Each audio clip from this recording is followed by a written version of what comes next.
What if every time you serve someone, you were serving Jesus himself? Life gets busy.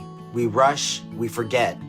But in Matthew 25, Jesus confronts us with something bold, something deeply personal. He says, "Whatever you did for the least of these, you did for me." And then he lists what we often overlook. I was hungry, but you didn't feed me. Thirsty, and you gave me nothing to drink. A stranger, and you left me out.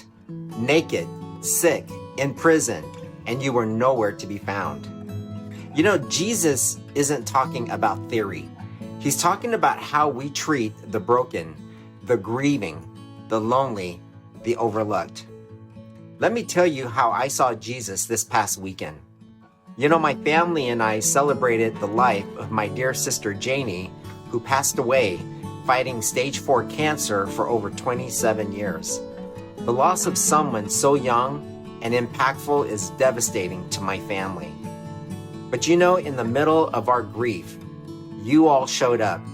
You brought food, you cooked, you organized, you cleaned, you greeted, you prayed, you gave your time, your tears, your strength. And in every single one of those acts, you lived the gospel. When my family and I were hungry, you fed us, not just with food, but with kindness. When we were thirsty, your unselfish acts revived our hope. When we were emotionally naked, raw, your prayers covered us and clothed us. When we were sick with grief, your presence became healing. When we felt trapped in the prison of sadness, you stepped into that darkness, visited us, and said, "You're not alone." And when we felt like strangers in the valley of loss, you were already there, waiting to walk with us. So to everyone who came, served, cried, and gave, thank you. You didn't just honor my sister, me as a pastor, or my family. You honored Jesus.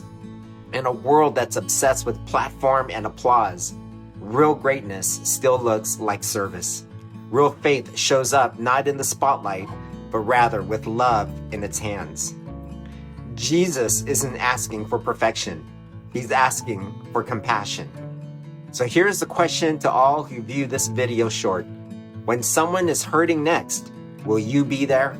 Because every single time you are, heaven takes note. And Jesus says, "You did it for me." May God bless you as you not only share the gospel, but live the gospel of compassion, service, and presence.